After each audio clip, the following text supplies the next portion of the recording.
الله الرحمن الرحيم الحمد لله رب العالمين والصلاة والسلام على أشرف الأنبياء والمرسلين محمد وعلى آله وأصحابه أجمعين أما بعد فأعوذ بالله من الشيطان الرجيم بسم الله الرحمن الرحيم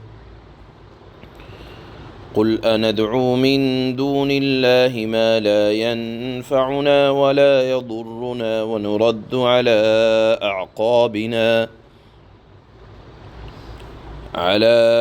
أعقابنا بعد إذ هدانا الله كالذي استهوته الشياطين في الأرض حيران له أصحاب يدعونه إلى الهدى ائتنا قل إن هدى الله هو الهدى وأمرنا لنسلم لرب العالمين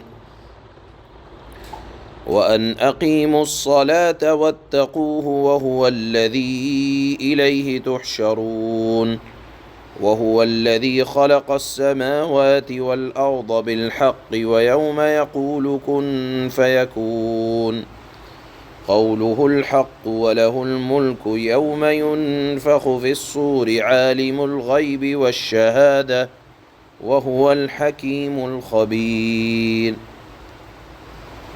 صدق الله مولانا العلي العظيم۔ ان آیات کا شان نزول یہ ہے، ایک خاص موقع سے یہ آیتیں نازل ہوئیں۔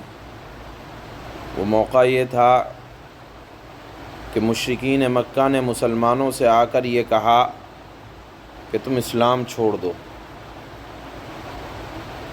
اور ہمارے مذہب میں واپس آ جاؤ۔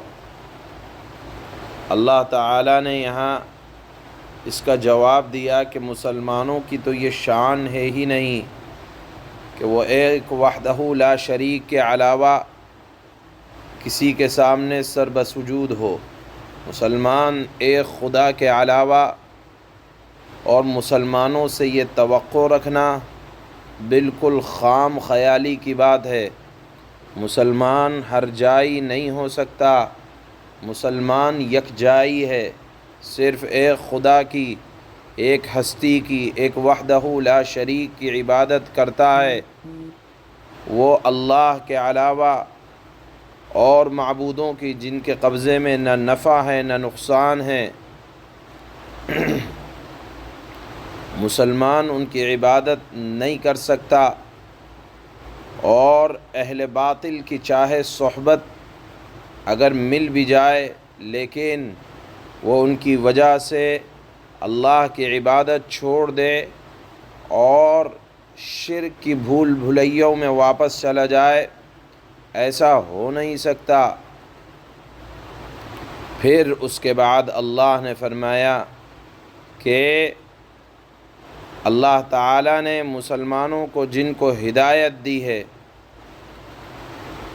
تو فرمایا کہ کہو کہ قل ان ھدی اللہ ھو الھدی، آپ کہہ دیجئے یقینی بات ہے کہ راہ راست وہ اللہ ہی کا راستہ ہے، جس راستے پر مسلمان قائم ہیں۔ اور جو یہ کہہ رہے ہیں کہ وہ آ جاؤ شرک کی طرف، تو ان سے کہا جائے کہ مسلمان تو یہ کہتا ہے کہ وَأُمِرْنَا لِنُسْلِمَ لِرَبِّ الْعَالَمِينَ، ہمیں ہمارے رب نے یہ حکم دیا ہے کہ ہم سچے پکے مسلمان ہو کر اپنی جان کو اللہ کے سپرد کریں گے۔ ایسا نہیں ہے کہ کچھ دنوں تک توحید پر قائم رہیں گے، بلکہ موت تک ایمان کو بچا کر اللہ کے دربار میں لے جائیں گے۔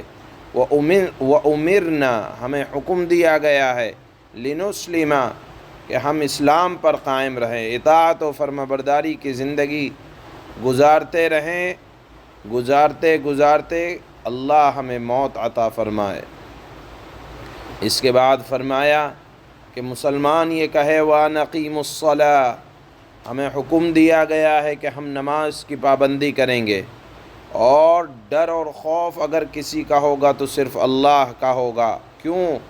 اس لیے کہ اللہ ہی کی طرف ہم سب کو لوٹ کر جانا ہے، اللہ تعالیٰ نے اس کائنات کو بیکار یوں ہی نہیں بنا دیا کہ کچھ لوگ آ رہے ہیں اور کچھ لوگ جا رہے ہیں، کچھ دن کی زندگی اور پھر موت، اور بے مقصد نہیں۔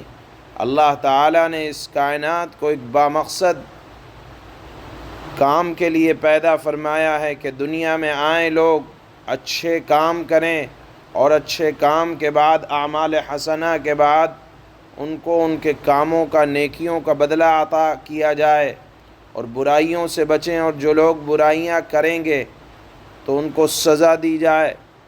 اور یہ جزا اور سزا یہ تبھی ممکن ہو سکتی ہے جب یہ تصور ہو کہ ہمیں اللہ تعالیٰ موت دینے کے بعد دوبارہ زندگی عطا فرمائیں گے۔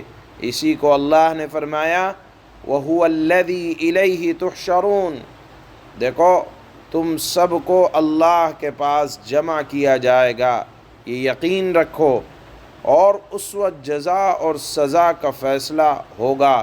اگر موت کے بعد کی زندگی کا تصور نہ ہو، جس کو آخرت کہا جاتا ہے، جو اسلام کے بنیادی عقیدوں میں سے ایک عقیدہ ہے، تو پھر جزا اور سزا کا کوئی تصور نہیں۔ اس لیے اللہ نے فرمایا یہ تصور رکھو کہ سب جمع کیے جاؤ گے، اللہ کی طرف سے فیصلہ ہوگا۔ وَهُوَ الَّذِي خَلَقَ السَّمَاوَاتِ وَالْأَرْضَ بِالْحَقِّ، اگر تمہیں یہ لگتا ہو کہ ہم کیسے جمع کیے جائیں گے، کیسے، تو اللہ نے فرمایا کہ جو اللہ ایک آدھ آسمان نہیں، آسمانوں کو جس نے پیدا کیا، زمین کو جس نے ٹھیک ٹھیک پیدا کیا، وہ ایک انسان کو کیسے پیدا کرنا اللہ کے لیے مشکل ہو جائے گا؟ اس کے لیے تو حکم صرف یہ ہوگا وَيَوْمَ يَقُولُ كُن فَيَكُونُ، وہ تو بس یہ کہے گا کہ تو ہو جا، تو وہ ہو پڑے گا۔ اس کے کہنے کا اثر یہ ہوگا کہ چیزیں وجود میں آ جائیں گی۔ اللہ کے لیے دوبارہ جمع کرنا کوئی مشکل نہیں ہے، اور اللہ نے فرمایا کہ اس دن تو ساری حکومتیں خاص اللہ کے لیے ہوں گی۔ اس سے کوئی یہ نہ سمجھے کہ اللہ نے یہاں فرمایا ہے کہ قیامت کے دن بادشاہت اللہ کے لیے ہوگی، تو دنیا میں آج بادشاہت کسی اور کے لیے نہیں، آج بھی مالک الملک تنے تنہا صرف اللہ کی ذات ہے۔ ہاں اللہ تعالیٰ نے کچھ اختیارات، اللہ تعالیٰ نے ذرا دیر کے لیے کچھ حکومتیں انسانوں کو عطا فرما دیں، لیکن وہ ان حکومتوں میں بھی اللہ کے محتاج ہیں۔ تو اس سے کوئی یہ نہ سمجھے کہ دنیا میں اللہ کی، یہاں بھی اللہ کی محتاجگی ہے، ہم سب اللہ کوئی بادشاہ ہو، لیکن کہا جا سکتا ہے کہ دنیا میں اللہ تعالیٰ نے کسی کو حکومت دے دیا، کسی کو سلطنت دے دی، لیکن قیامت کے دن تو ان کی بھی سلطنت نہیں چلے گی، ان کی بھی بادشاہ تنے تنہا اللہ رب العزت والجلال کی بادشاہت ہوگی۔ دنیا میں جس طرح تھوڑی دیر کے لیے کسی کو بادشاہ بنا دیا جائے، آخرت میں تو اس کا بھی تصور نہیں ہے۔ یہ مطلب ہے کہ قیامت کے دن بادشاہت تنے تنہا اللہ کی ہوگی، لہذا اللہ کے لیے کوئی کام کرنا یہ کوئی مشکل بات نہیں ہے۔ اور فرمایا کہ کائنات کو اللہ تعالیٰ نے بامقصد کام کے لیے پیدا کیا کہ لوگ یہاں آئیں، اعمال حسنہ کریں، اور اللہ تعالیٰ آخرت میں ان کو بہترین اجر عطا فرمائے۔ اور پھر شروع آیت میں اللہ تعالیٰ نے فرمایا کہ مسلمان سے یہ گمان کرنا کہ وہ اسلام سے پھر جائے گا، یہ ناممکن ہے۔ مسلمان اسلام سے پھرنے والا نہیں ہے، وہ تو اپنی جان کو اللہ کے سپرد توحید اور اسلام کی حالت میں کرنا چاہتا ہے۔ لہذا جو لوگ یہ سمجھتے ہیں کہ مسلمان دین سے پھر جائیں گے، اللہ تعالیٰ نے ان کی خام خیالی کو پہلی آیت میں دور فرمایا ہے۔ اللہ فرماتے ہیں قُلْ أَنَدْعُو مِن دُونِ اللَّهِ مَا لَا يَنفَعُنَا وَلَا يَضُرُّنَا وَنُرَدُّ عَلَىٰ أَعْقَابِنَا بعد إذ هدانا الله كالذي استهوته الشياطين في الأرض لہ اصحاب یدعونہ الی الہدی ائتنا قل ان ہدی اللہ هو الہدی وامرنا لنسلم لرب العالمین۔ یہ پہلی آیت میں اللہ تعالیٰ فرما رہے ہیں کہ دیکھو مسلمانوں سے یہ تصور رکھنا کہ وہ پیچھے ہٹیں گے ناممکن ہے۔ مسلمان تو یہ چاہتا ہے کہ جو مشرک بھی ہیں وہ بھی اسلام میں آ جائیں، کہ آخرت ان کی بھی سنور جائے۔ اللہ فرماتے ہیں کہ اے پیغمبر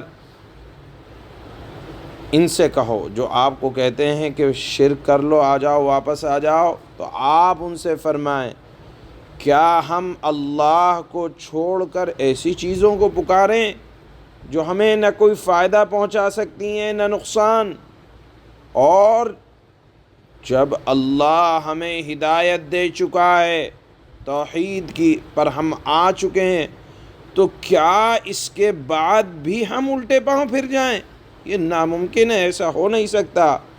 اور اس شخص کی طرح ہو جائیں جسے شیطان بہکا کر صحرا میں لے گئے ہوں اور وہ حیرانی کے عالم میں بھٹکتا پھرتا ہو، اس کے کچھ ساتھی ہوں جو اسے ٹھیک راستے کی طرف بلا رہے ہوں کہ ہمارے پاس آ جاؤ، کیا ہم اس کی طرح ہو جائیں کہ بھٹکتے رہیں کبھی ادھر کبھی ادھر؟ لہذا آپ صاف اعلان کر دیں ان ہدی اللہ هو الہدی، اللہ کی دی ہوئی ہدایت ہی صحیح معنی میں ہدایت ہے، اور ہمیں یہ حکم دیا گیا ہے کہ ہم رب العالمین کے آگے جھک جائیں۔ وَأَنْ أَقِيمُوا الصَّلَاةَ وَاتَّقُوهُ وَهُوَ الَّذِي إِلَيْهِ تُحْشَرُونَ۔ مسلمان تو پورے عالم کی فکر کرتا ہے کہ سب اللہ تعالیٰ سب کو جہنم کی آگ سے بچا دیں، اور پھر فرمایا کہ آپ کہیں کہ حکم دیا گیا ہے ہمیں کہ ہم نماز قائم کریں اور اللہ کی نافرمانی سے ڈرتے رہیں، اور اللہ ہی ہے جس کی طرف سب کو اکٹھا کر کے لے جایا جائے گا۔ یعنی یہ موت کے بعد کی زندگی کا جو تصور ہے، اللہ تعالیٰ نے فرمایا اس کا استحضار رکھو تو ہی جزا اور سزا کا مطلب ہوگا۔ وَهُوَ الَّذِي خَلَقَ السَّمَاوَاتِ وَالْأَرْضَ بِالْحَقِّ وَيَوْمَ يَقُولُ كُن فَيَكُونُ۔ اور اگر ذہن میں تصور آئے کہ جب ہم ریزہ ریزہ ہو جائیں گے، یا جس کو دنیا میں جلا دیا گیا، پانی میں ڈوب گیا، ہواؤں نے اڑا دیا، کیسے زندہ کیا جائے گا؟ تو اللہ نے فرمایا کہ تم اپنی پیدائش کو مشکل سمجھتے ہو، حالانکہ اللہ کی وہ ذات ہے جس نے آسمانوں اور زمین کو برحق پیدا کیا ہے، اس کو بیکار نہیں پیدا کیا۔ جو اللہ ان چیزوں کو پیدا کرنے پر قادر ہے، تو ایک انسان کیا مشکل ہے، وہ تو فرمائے گا وَيَوْمَ يَقُولُ كُن فَيَكُونُ، جس دن وہ بروز قیامت کہے گا کہ تو ہو جا، تو وہ چیز ہو جائے گی۔ کیوں؟ قولہ الحق، اللہ کا قول برحق ہے۔